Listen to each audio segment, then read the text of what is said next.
DCC bank कर्मचारी संघटनेचे अध्यक्ष निंगप्पा करियण्णवर यांच्यावर झालेल्या हल्ल्याचा निषेध करत आमदार लक्ष्मण सौदी, त्यांचे पुत्र चिदानंद सौदी तसेच दोषी समर्थकांवर कठोर कारवाई करावी अशी मागणी करत कर्मचारी संघटनांच्या वतीने शहरातील जिल्हा बँक कर्मचाऱ्यांनी जिल्हाधिकाऱ्यांना निवेदन सादर केले।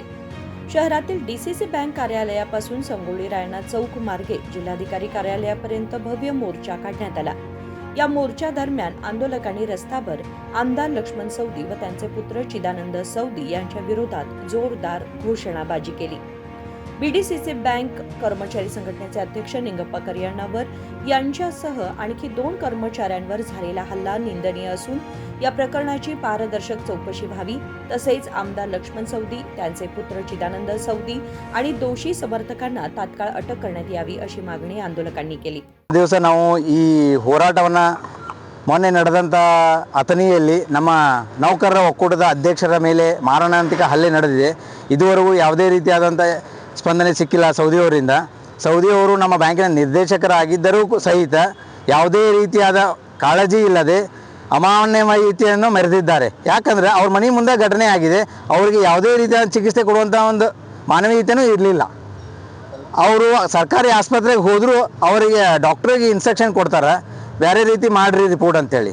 ಆದ ಕಾರಣ ನಮ್ಮ ನೌಕರರಿಗೆ ಯಾವುದೇ ರೀತಿಯಾದಂಥ ಭದ್ರತೆ ಇಲ್ಲ ಅನ್ನೋ ಕಾರಣಕ್ಕಾಗಿ ಮುಂದೆ ಈ ರೀತಿಯಾದ ಅಹಿತಕರ ಘಟನೆಗಳು ನಡೀಬಾರ್ದು। ಈ ನಡೆದಂಥ ಘಟನೆಗೆ ಅವರು ಬಂದು ಕ್ಷಮೆ ಕೇಳಲೇಬೇಕು ಮತ್ತು ಅವರ ನಿರ್ದೇಶಕ ಸ್ಥಾನಕ್ಕೆ ರಾಜೀನಾಮೆಯನ್ನು ಕೊಡಲೇಬೇಕು। ನಮ್ಮ ಒಕ್ಕೂಟದಿಂದ ಈ ನಿರ್ಧಾರವನ್ನು ನಾವು ತಗೊಂಡು ಹೋರಾಟಕ್ಕೆ ಇಳಿದಿದ್ದೇವೆ।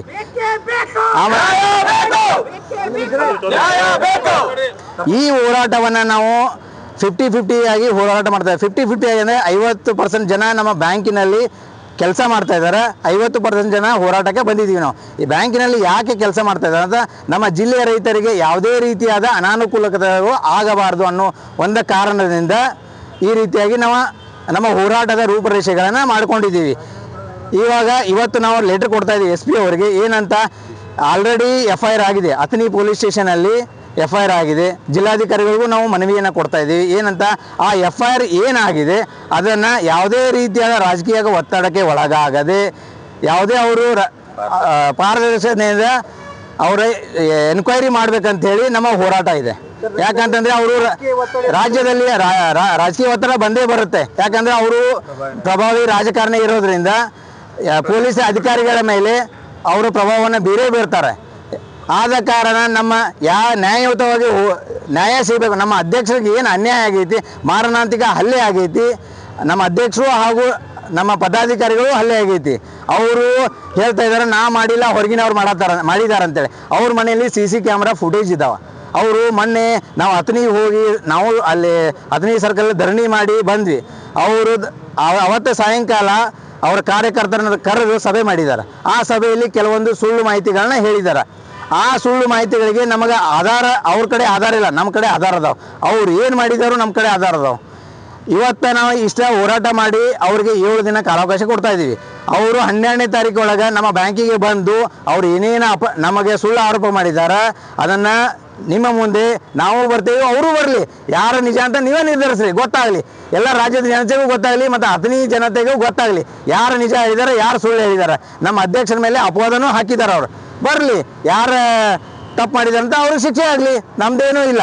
ಅವ್ರ ಕಡೆ ಆಧಾರ ಇದ್ರೆ ಅವ್ರು ಆಧಾರ ಪಡಿಸ್ಲಿ। ನಮ್ಮ ಹಲ್ಲೆ ಮಾಡೋಕ್ಕೆ ಕಾರಣ ಏನಿಲ್ರಿ, ಅವ್ರ ಹಳೆಯಂದು ಟ್ರಾನ್ಸ್ಫರ್ ಆಗೈತಿ। ಟ್ರಾನ್ಸ್ಫರ್ ಆಗುವಾಗ 19ನೇ ತಾರೀಕು ನಮ್ಮ ಆಡಳಿತ ಮಂಡಳಿ ಸಭೆಯಲ್ಲಿ 5 ವರ್ಷ ಒಂದೇ ಜಾಗದಲ್ಲಿ ನೌಕರಿ ಮಾಡಿದವ್ರಿಗೆ ಟ್ರಾನ್ಸ್ಫರ್ ಮಾಡೋದಂತೇಳಿ ಅವರೇ ಕಾಯ್ದೆ ಮಾಡಿದ್ದಾರೆ।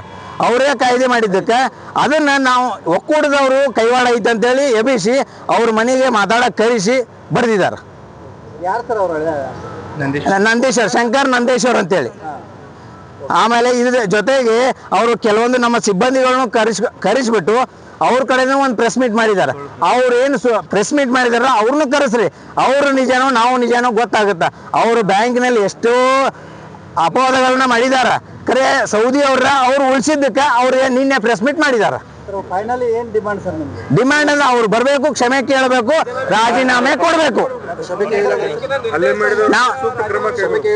ಅವ್ರು ಕ್ಷಮೆ ಕೇಳಿಲ್ಲ ಅಂತಂದ್ರೆ ನಾವು 12ನೇ ತಾರೀಕಿಂದ ಅನಿರ್ದಿಷ್ಟಾವಧಿ ಹೋರಾಟ ಮಾಡ್ತಾ ಇದ್ದೀವಿ.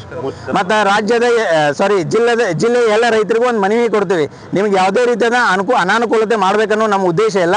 ನಮ್ಮ ನೌಕರರ ಒಕ್ಕೂಟದ ಅಧ್ಯಕ್ಷರಿಗೆ ಭದ್ರತೆ ಇಲ್ಲ, ನಮ್ಮ ನೌಕರರಿಗೆ ಭದ್ರತೆ ಇಲ್ಲ ಅಂತ ಹೇಳ್ಬಿಟ್ಟು ನಾವು 7 ದಿನ ಗಡುವು ಕೊಟ್ಟು ಹೋರಾಟವನ್ನು ಮಾಡ್ತಾ ಇದ್ದೀವಿ. ದಯವಿಟ್ಟು ಇದಕ್ಕೆ ಸಹಕರಿಸಬೇಕಾಗಿದೆ ಎಲ್ಲ ರೈತರಲ್ಲಿ ಮನವಿ ಮಾಡ್ಕೊಳ್ತೇನೆ. ನಾನು आनंद पाटील, नौकर ಒಕ್ಕೂಟದ ಉಪಾಧ್ಯಕ್ಷರು.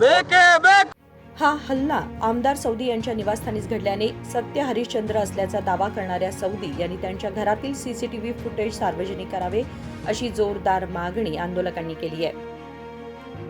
विनोद कोलकार, KMM मराठी, बेळगाव.